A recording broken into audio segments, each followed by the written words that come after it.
8.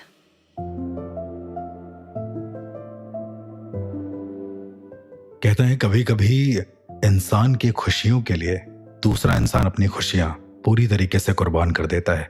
जैसे हमारे माँ बाप या हम उनके लिए। कई बार ये खुशियां दिल को सुकून देती हैं, तो कई बार इन्हीं खुशियों की वजह से किसी और का घर बुरी तरीके से उजड़ जाता है। मैं आज इतनी ज्यादा हैप्पीनेस की बात इसलिए कर रहा हूं क्योंकि एक और पॉसिबिलिटी मेरे सामने आई जो शायद मेरे सोच और समझ के परे थी। एक ऐसा इंसान जो बहुत ज्यादा खुश था और उसके बाद वो मर गया। ये कहानी है मेरे एक दोस्त की, जिसने मुझे बहुत कुछ बताया अबाउट पैरानॉर्मल। उसने मुझे बताया कि सुपरनैचुरल में कितनी एंटिटीज होती हैं, कितनी अलग अलग तरह की भावनाएं होती हैं जो शायद हम इंसान भी फेस ना कर पाए, लेकिन वो आत्माएं जरूर कर सकती हैं। 2007 के आसपास मैं और मेरा दोस्त हम दोनों मेहंदीपुर बालाजी गए थे। वहां से वापस आने के बाद मेरे दोस्त ने मुझसे कहा कि वो सबको खुशी देना चाहता है बहुत ज्यादा। मैंने भी इस बात को ओके कर दिया और उससे बोला कि तुम ऐसा कोई काम करो जिससे जो गरीब लोग हैं उनको पैसा मिल जाए और किसी तरीके से उनके पास रहने के लिए घर हो जाए। उसके बाद से वो दोस्त मुझे मिला नहीं। मैंने उसे कई बार कांटेक्ट करने की कोशिश करी पर कोई कांटेक्ट हो नहीं पाया। उसके घर गया तो वहां पर वो था नहीं। आसपास के लोगों से पूछने पर पता चला कि उसकी मौत हो गई है, बहुत ही अजीबोगरीब सर्कमस्टेंसेस में। मैं ऐसा इसलिए कह रहा हूं क्योंकि जिस तरीके की उसके शव का वर्णन मेरे सामने किया गया था वो दिल दहला देने वाला था। उसके पड़ोसी ही एक अंकल रहते थे।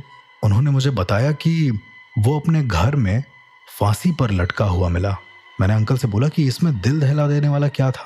फांसी तो बहुत जगह लगती हैं, ज्यादा से ज्यादा फांसी लगने के बाद उसकी जीभ और आंखें बाहर आ गई होंगी। अंकल ने बताया कि वो सबसे पहले इस चीज के गवाह थे। सुबह करीबन 7 बजे के आसपास वो उसके घर में गए थे। दरअसल अंकल का रोज आना जाना होता था। तो जिस दिन वो उसके घर में गए, गेट खोला, उसका शव लटका था, लेकिन उसका शव मुस्कुरा रहा था बहुत अजीब तरीके से। आंखें पूरी खुली थी और चेहरे पर एक ऐसी स्माइल थी जैसे वो जानबूझकर मर गया हो, उसको मजा आ रही हो मरने में।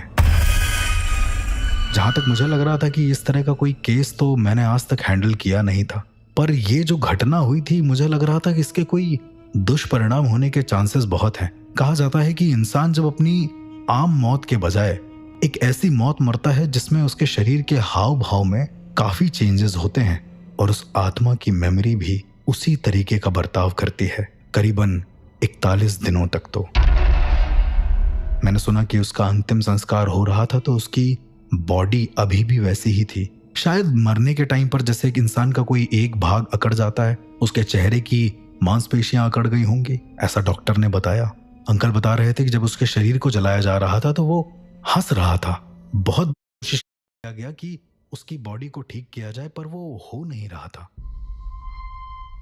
उसके हाथ से एक अजीब सी मुद्रा बनी हुई थी, जैसे वो किसी की ओर पॉइंट कर रहा हो कुछ। उसकी बॉडी तो जल गई। अंकल बताते हैं कि उसकी अस्थियां, क्योंकि उसका अपना कहने वाला कोई नहीं था, तो उसकी अस्थियां लेने जब ये लोग गए तो भी एक बहुत अजीब चीज हुई। जिस इंसान ने वो अस्थि दी थी वो इंसान हंसते हुए सिर्फ यही कहता है कि ये लीजिए, पैसे मत दीजिएगा इसके, पैसे मत दीजिएगा इसके। बहुत अजीब था जब मैंने ये सुना।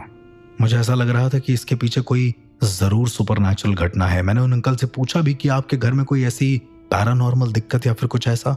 उन्होंने कहा कि उसके मरने के करीबन 10 दिन के बाद अंकल ने अपनी वाइफ को खो दिया।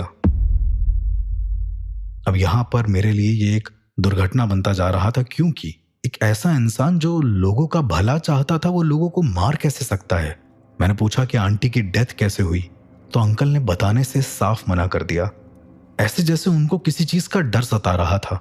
उन्होंने अपने दोनों हाथ की मुट्ठी को बांध लिया और 2 कदम पीछे हटकर मुझसे बोला कि वो नहीं बता सकते। खैर मैं वहां से उस दिन घर वापस आ गया। मुझे लगा कि मेरा दोस्त तो चला गया है, लेकिन शायद मैं उसके लिए कुछ कर सकता हूँ।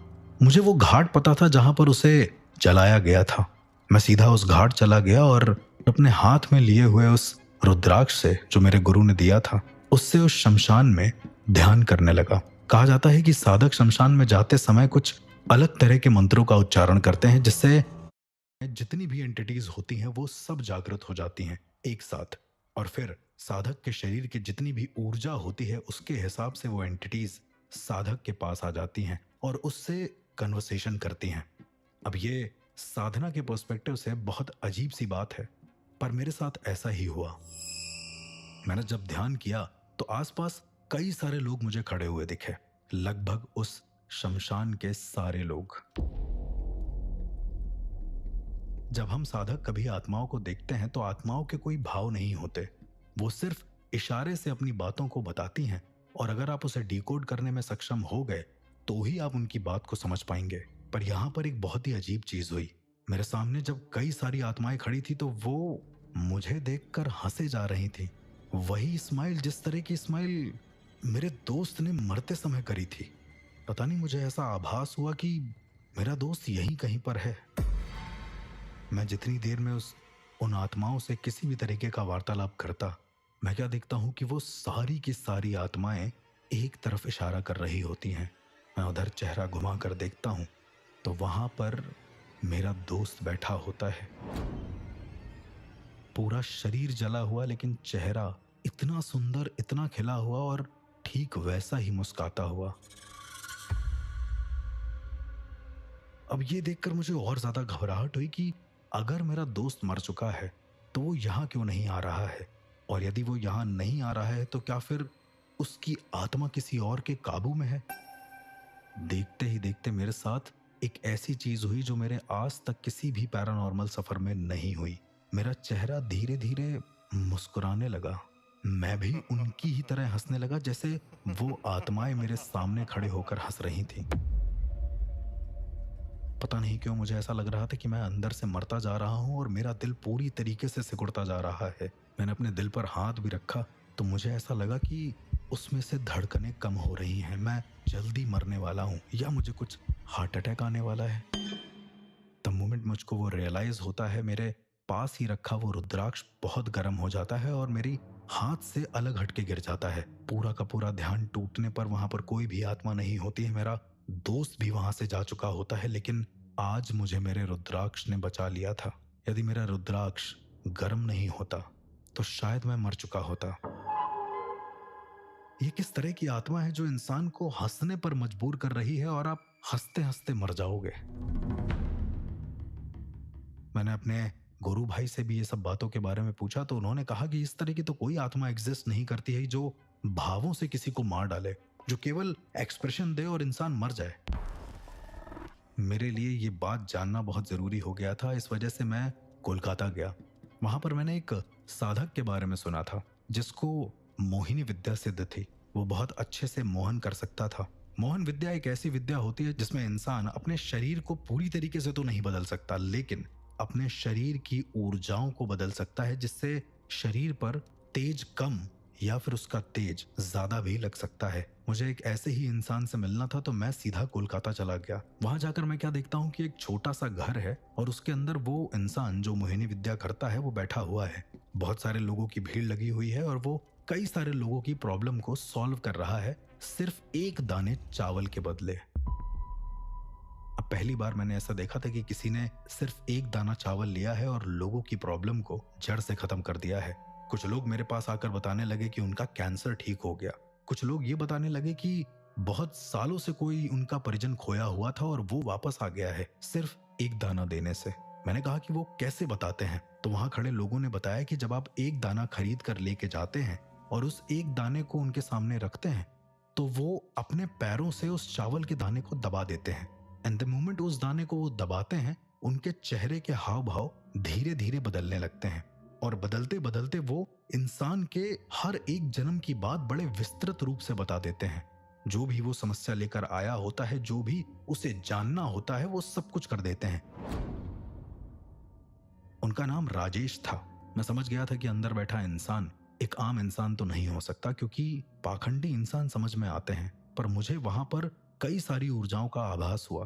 मुझे वहां पर ऐसा भी लगा कि एक साथ 9 अलग अलग स्त्रियां जिनके चेहरे के भाव अलग हैं, वो उसके द्वार पर खड़ी हैं पर किसी और को दिख नहीं रही। सबने एक ही तरह की साड़ी पहनी हुई है और हाथ से एक विशेष प्रकार की मुद्रा बनाई हुई है जिसे हम लोग अपने ध्यान के समय में यूज करते हैं। मुझे ये समझ में आ गया था कि ये इंसान एक अघोर साधक है, और यदि ये एक अघोर साधक है और इसने मोहिनी विद्या करी है, दैट मीन्स कि इसके पास कई सारी डाकनी और शाकनी होंगी, और यदि वो हैं तो उनके पास उस एंटिटी का जवाब जरूर होगा जो भावों से लोगों को मारती है।